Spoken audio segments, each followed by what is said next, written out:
Salut à vous, autopsiens et autopsiennes, j'espère que vous allez bien. Petite vidéo actu de la semaine, on va parler mercato et news du moment. Après la clim Nico Williams, les mercatos du Barça semblent stagner pour le moment. Encore une preuve qui démontre que le Barça avait tellement misé sur Nico Williams et aujourd'hui, après que le transfert n'ait pas eu lieu, le Barça se retrouve enfermé dans un grand dilemme. Mais pas d'inquiétude car des alternatives sur le marché, il y en a, même si ça reste quand même assez compliqué, vous le savez. Soit c'est trop cher, soit c'est trop vieux, soit c'est trop jeune et pas assez expérimenté. Bref, au milieu de tous ces tourmentes, on va essayer de trouver qu'est-ce que le Barça doit faire pour sauver son mercato qui semble stagner après la clip Nico Williams. C'est tout de suite et bonne vidéo.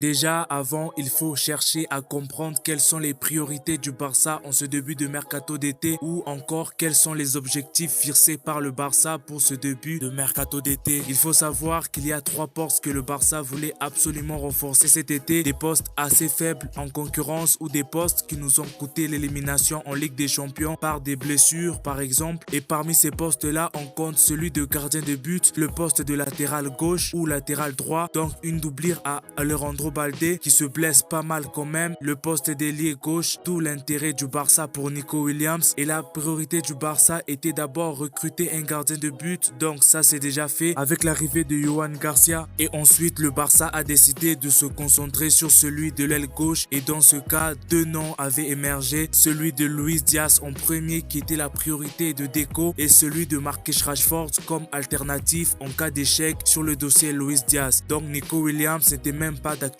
dans les bureaux du Barça. Donc bref, vous connaissez ce qui s'est passé ensuite avec Nico Williams. Il a tout fait pour venir au Barça avant de finalement changer d'avis. Je vous raconte tout dans cette vidéo. Si elle vous intéresse, vous pouvez aller la voir. Et maintenant que Nico Williams ne viendra pas, le Barça de son côté, ayant tout sacrifié pour faire venir Nico Williams, se retrouve aujourd'hui bloqué sur le marché de transfert par manque d'alternatives.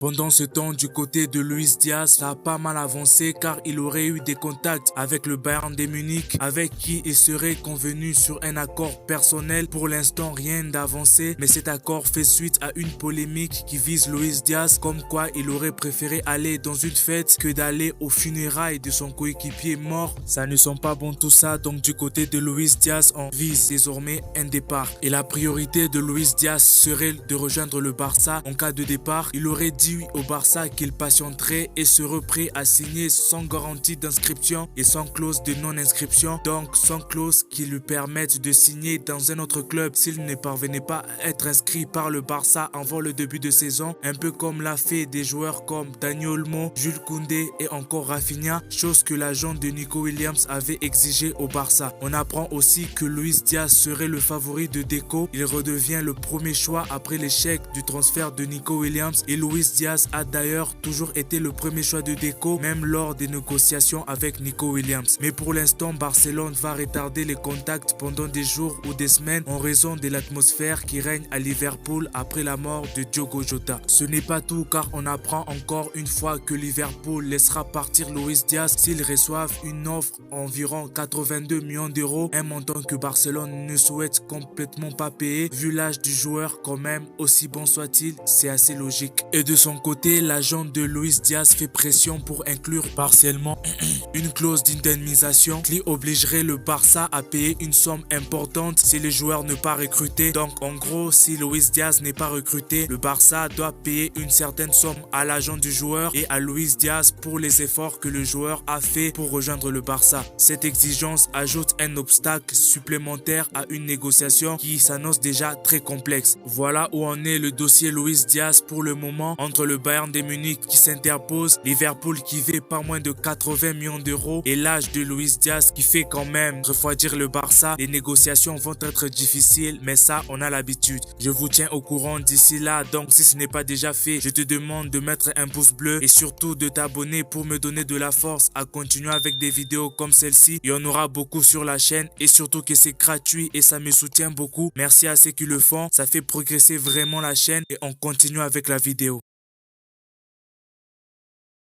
Mais en cas d'échec dans le dossier Luis Diaz, le Barça a une autre alternative. Elle s'appelle Marcus Rashford, qui est un dossier bien différent de celui de Luis Diaz, car Marcus Rashford coûte déjà moins cher, il est moins âgé aussi, et surtout que Manchester United est intéressé par un prêt avec option d'achat. De son côté, on apprend que Marcus Rashford est déterminé à rejoindre le Barça. Il rêve de porter le maillot blaugrana et attend un appel du Barça. Et donc, pourquoi le Barça ne fonce pas sur lui? Tout simplement parce que Marcus Rashford n'est pas un joueur compatible au système de jeu de Hansi Flick, en tout cas par rapport à Nico Williams ou encore Luis Diaz. Attention, je ne suis pas en train de dire que Marcus Rashford est nul ou encore qu'il ne réussira pas à jouer dans le système de jeu de Hansi Flick, mais ça reste quand même un joueur assez irrégulier. Ses performances varient de saison en saison et son profil laisse à désirer. Marcus Rashford est un ailier, bien sûr qu'il peut dribbler, percuter et créer, mais pour moi Marcus Rashford est avant tout un ailier à la Kylian Mbappé, un joueur avec une qualité de frappe incroyable et un sens des buts inné, un sang-froid devant le but et surtout un joueur qui aime décrocher dans l'axe. Il aime plutôt jouer en décrochant comme peut le faire Rafinha, ce qui pourrait être un problème quand tu as déjà un joueur comme Robert Lewandowski qui aime aussi décrocher. À quoi sert d'aller chercher un copier-coller de Rafinha quand tu as déjà Rafinha qui sort d'une saison légendaire, une saison Ballon d'Or tout simplement. Donc pour moi, c'est assez logique que le Barça ne soit pas encore passer à l'action pour Marcus Rashford, même si encore une fois c'est un très bon joueur. Mieux vaut l'avoir plutôt que de prendre le risque de commencer la saison sans une alternative sur le banc. Donc on va suivre ça de près. On passe aux petites infos de la semaine. On commence par une la plus importante. Ça concerne Rafael Leao. Le Milan AC réclame 70 millions d'euros pour se séparer de Rafael Leao cet été, ce qui est inimaginable pour le Barça, mais ça pourrait changer dans quelques jours, donc tout peut arriver. On enchaîne avec une très bonne nouvelle à mon avis, c'est la prolongation de Szczęsny. Il prolonge jusqu'en 2027 et devient automatiquement le deuxième gardien du Barça parce que le Barça ne considère plus Ter Stegen comme apte à occuper le poste de deuxième gardien en termes de sa personnalité, d'expérience et de carrière. Cependant, le Barça souhaite pas forcer son départ, mais privilège plutôt un dialogue direct et respectueux. Dans Ter Stegen, pour l'instant, c'est out. De l'autre côté, Iñaki Peña, lui aussi, pourrait quitter le club et évalue ses options. Je vous tiens au courant dans les jours qui suivent. On enchaîne avec un départ puisque Pablo Torre rejoint le Real Mallorca. C'est officiel. Le montant des transferts s'élève à 5 millions d'euros pour 50% des droits du joueur. Le Barça garde néanmoins une clause de rachat dans les prochaines années. J'avais déjà donné mon avis sur ce transfert, donc bon vent à Pablo Torre et nous on va continuer à suivre le mercato des prêts, donc restez branchés pour ne rien manquer car le mercato ne fait que commencer. Voilà, c'était tout pour aujourd'hui. J'espère que la vidéo t'a plu. Donc si mon travail et la chaîne te plaît, n'hésite surtout pas à t'abonner. C'est gratuit, ça ne prend même pas 2 secondes. Nous sommes de plus en plus nombreux et ça fait plaisir. C'est toujours un nouveau projet que j'ai démarré. Donc le meilleur moyen pour m'envoyer de la force est de t'abonner. Si des contenus comme celle-ci te plaît, n'hésite pas à activer la cloche de notification pour être prévenu lors des vidéos qui sortiront. Car des vidéos comme celle-ci, il y en aura plus sur la chaîne. Merci à ceux qui le feront. Et moi je vous dis à bientôt pour une nouvelle autopsie ou mercato. C'était Barça Autopsie, Visca Barça.